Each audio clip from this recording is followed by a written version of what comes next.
तो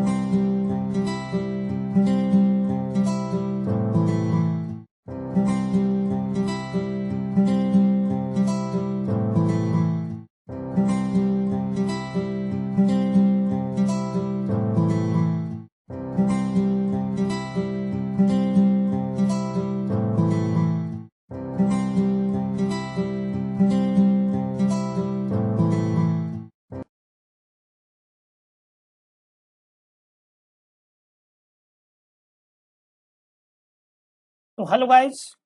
welcome to live study. आज के इस वीडियो के माध्यम से हम भारतीय साक्ष्य अधिनियम 2023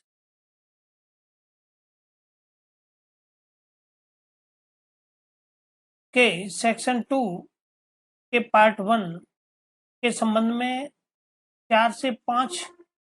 डेफिनेशन को आपके साथ यहाँ डिस्कस करेंगे। सेक्शन 2 भारतीय साक्ष्य अधिनियम में कुल 12 डेफिनेशन दी गई हैं। तो आज के इस वीडियो में हम लगभग 4 से 5 परिभाषाओं को आपके साथ यहाँ देखेंगे।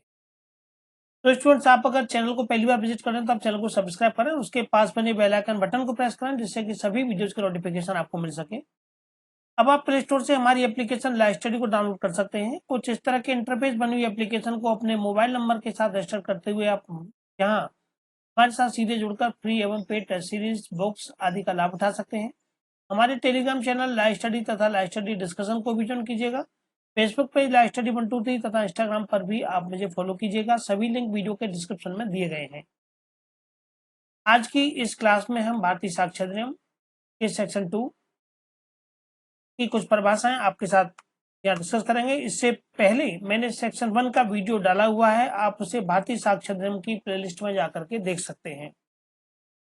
भारतीय साक्ष्य अधिनियम, जैसा कि आप सभी को विदित है कि 1 जुलाई 2024 से ये अधिनियम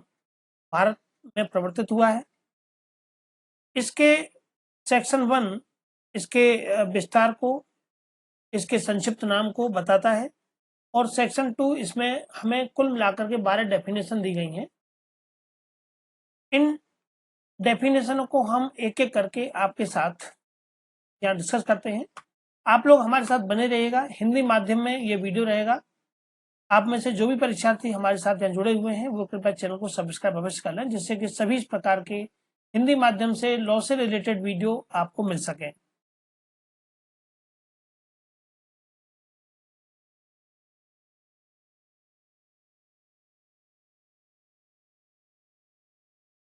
देखिएगा सेक्शन 2 में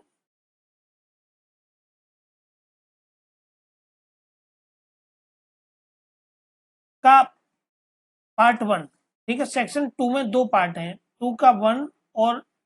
2 का 2, ठीक है। 2 के 1 में हमको कुल 12 डेफिनेशन दी गई हैं और 2 के 2 में केवल एक पार्ट है। पहले हम 2 के 1 में कुछ डेफिनेशन लिखा हुआ है कि इस अधिनियम में जब तक इस संदर्भ से अन्यथा अपेक्षित न हो। इस अधिनियम में जब तक इस संदर्भ से अन्यथा अपेक्षित का तात्पर्य है कि यानी कि यहाँ जो नीचे हमें ये डेफिनेशन जैसे न्यायालय, निश्चायक सबूत, तथ्य, दस्तावेज आदि के संबंध में जो बात हमें यहाँ लिखी गई है और भारतीय साक्ष्य अधिनियम में यदि ये शब्द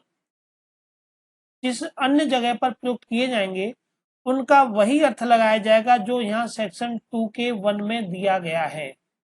इसीलिए यहाँ लिख दिया इन्होंने कि इस अधिनियम में जब तक इस संदर्भ से न था, यानी कि अगर इसके अलावा कोई अन्य मीनिंग, अगर न्यायालय शब्द का या निश्चय सबूत शब्द का अगर कुछ अलग मीनिंग होगा, अगर उसकी कोई अलग परिभाषा होगी तो वो उस सेक्शन के साथ अलग से डिफाइन की जाएगी। लेकिन अगर अलग से कोई परिभाषा नहीं दी गई है तो हम उसे इस सेक्शन 2 के 1 में दी गई परिभाषा के अर्थ के मुताबिक ही समझेंगे। लिखा हुआ है कि क कहता है कि न्यायालय अर्थात कोर्ट,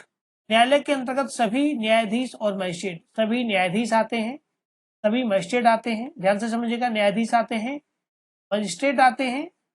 तथा मध्यस्थों के सिवाय, मध्यस्थ अर्थात आर्बिट्रेटर्स, मध्यस्थों को न्यायालय की श्रेणी में नहीं रखा गया है।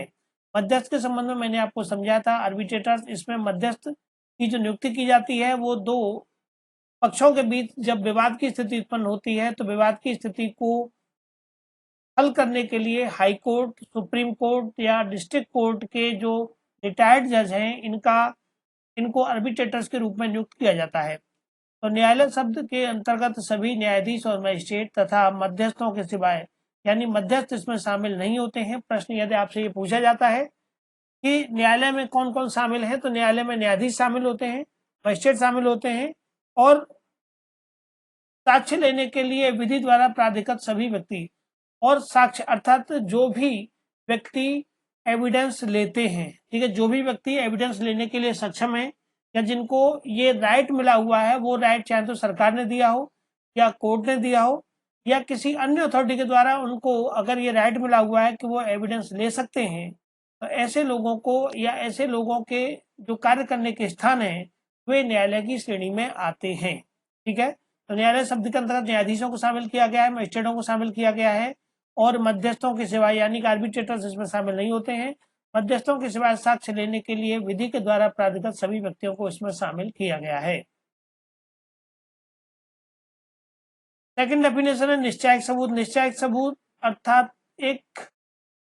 ऐसा प्रूफ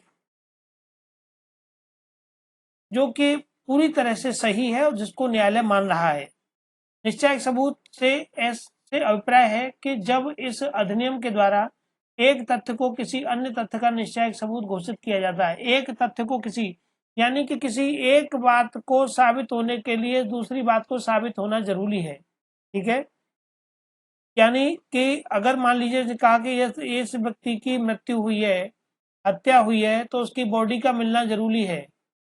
और दूसरा व्यक्ति यदि एक्सेप्ट करता है, वो ये कहता है कहाँ से मैंने इसको मारा है, तो यानी कि इसकी डेथ, अगर बॉडी की पहचान नहीं हो पा रही है लेकिन वो व्यक्ति कह रहा है कहाँ से मैंने इसको मारा, मैंने इसके जो चेहरा था उस फेस को तेजाब से या मिट्टी के तेल से या पेट्रोल से जला दिया था जिससे कि वो पहचान न हो सके। तो यहाँ अगर ये दूसरा व्यक्ति इस बात को कह देता है तो दूसरे व्यक्ति के कहे जाने पर पहली चीज अपने आप साबित हो गई, कहाँ से इस व्यक्ति की हत्या हुई है या इसने इसको मारा है। तो लिखा हुआ है कि जब इस अधिनियम के द्वारा एक तथ्य को किसी अन्य तथ्य का निश्चायक सबूत घोषित किया गया है, यानी इसका ये सेकंड जो व्यक्ति है या कोई वस्तु कुछ भी हो सकता है, ठीक है, धारदार हथियार से मारा गया तो चाकू बरामद कर लिया गया, बंदूक से मारा गया, कट्टे से मारा गया, रिवॉल्वर से मारा गया, तलवार से काटा गया, ठीक है, जिस स्थिति में भी उस एक ही या एक व्यक्ति की हत्या की गई है या मारा गया है तो उसके संबंध में जो प्रूफ हमें मिलता है और वो ये सिद्ध हो जाता है कि हाँ इसके द्वारा किया गया कृत्य है।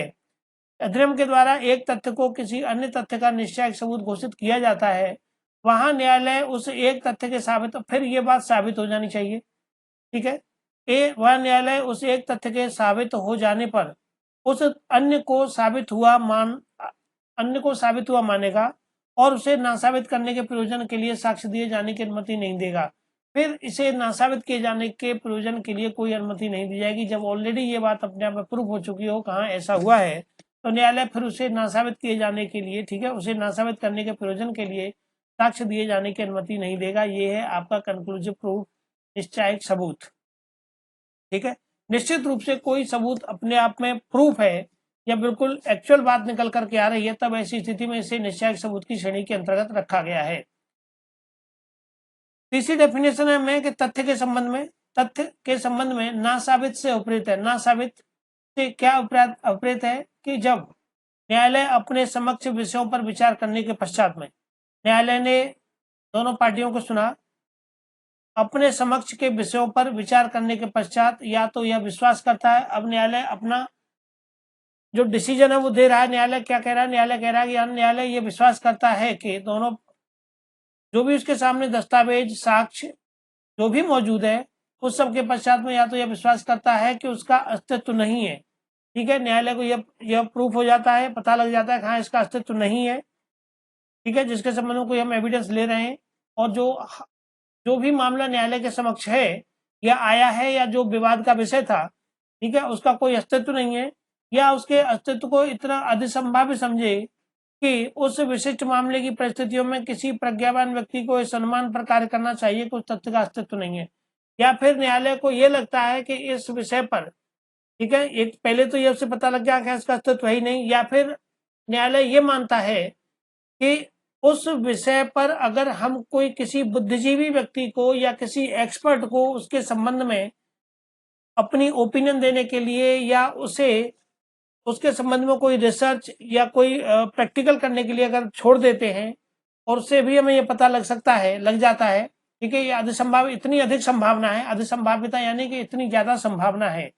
न्यायालय को ये लगता है कि उसका अस्तित्व नहीं है, या इतनी अधिक संभावना है कि उस विशिष्ट मामले की परिस्थितियों में, यानी कि वो तथ्य कुछ ऐसा है, उसको परिस्थितियां ये व्यक्त कर रही हैं, बता रही हैं कि मैं किसी भी प्रज्ञावान व्यक्ति को, किसी बुद्धिजीवी व्यक्ति को, किसी योग्य व्यक्ति को, ठीक है, किसी स्पेशलिस्ट को इस अनुमान पर कार्य करना चाहिए कि उस तथ्य का अस्तित्व नहीं है, ठीक है। यानी कि न्यायालय इस बात को मान रहा है, ठीक है, न्यायालय इस बात को मान रहा है कि किसी प्रज्ञावान व्यक्ति को इस तथ्य पर, इस विषय पर कार्य करना चाहिए कि उस तथ्य का अस्तित्व नहीं है। या तो यानी दो बातें आ गई, या तो पहली बात ये कि न्यायालय ने ये मान लिया, कि इस तथ्य का कोई अस्तित्व नहीं है, या दूसरी बात ये कि हम किसी स्पेशलिस्ट को या किसी विशेष व्यक्ति को इसके संबंध में यदि ओपिनियन देते हैं, एक्सपर्ट को इसके लिए छोड़ते हैं, तो वो भी इस बात को मानेगा कि हाँ साहब ये चीज, इसका अस्तित्व नहीं है, ठीक है। तथ्य परिस्थिति ऐसी है कि ये चीज ही ये बात से दो करके आएगी कि हाँ इसका कोई भी अपने आप में अस्तित्व नहीं है। क्लियर हो गया होगा आपको?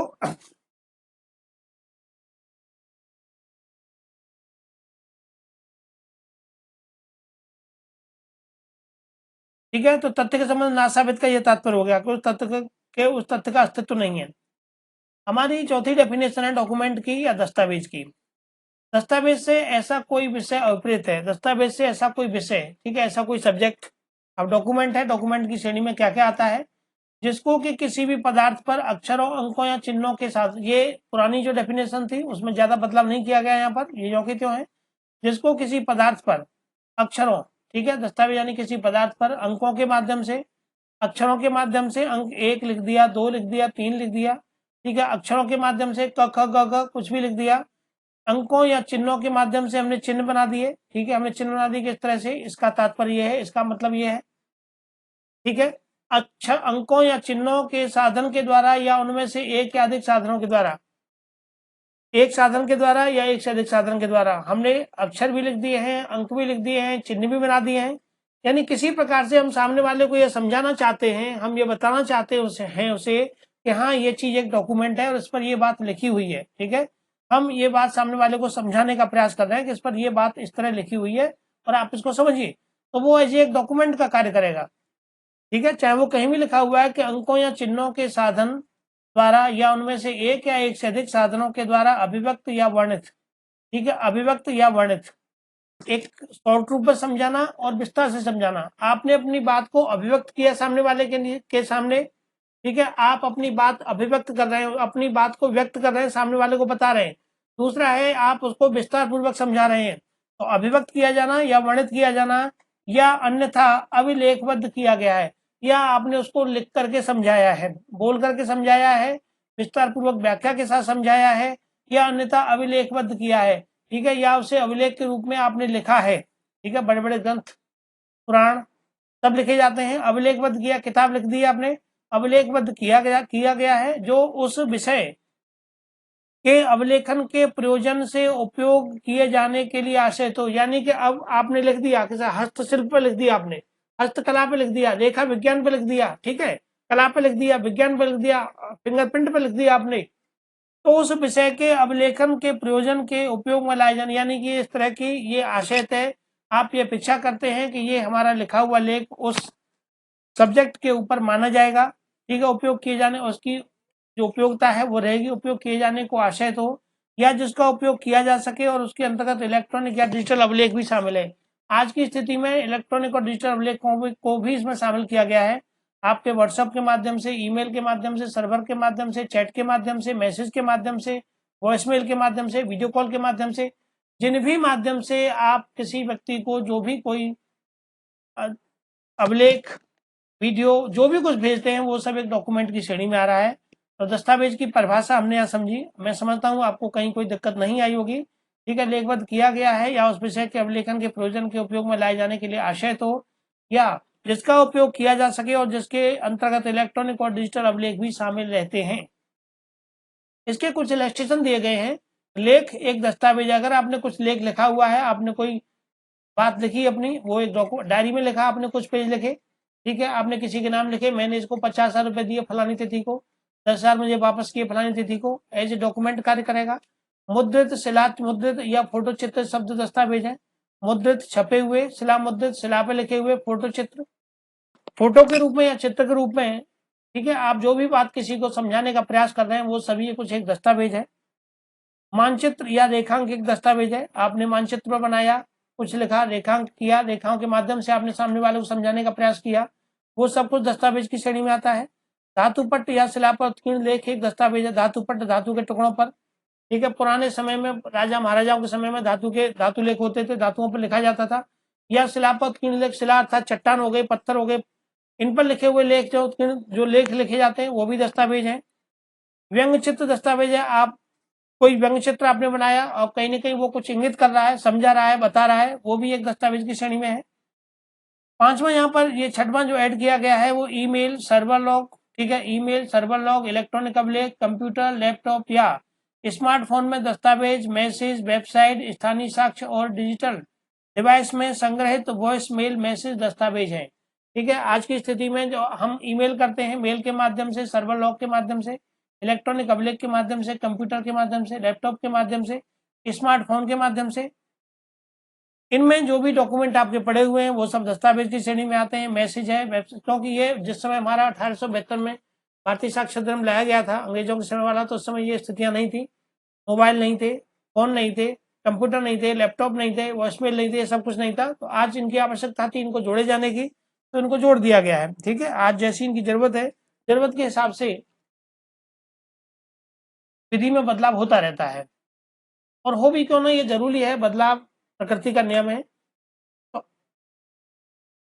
स्टूडेंट्स, हमने आज के इस वीडियो के माध्यम से 4 डेफिनेशन को आपके साथ डिस्कस किया है। मैं उम्मीद करता हूं आपको ये चारों डेफिनेशन हिंदी माध्यम में आसानी से समझ में आई होंगी। तो स्टूडेंट्स, आप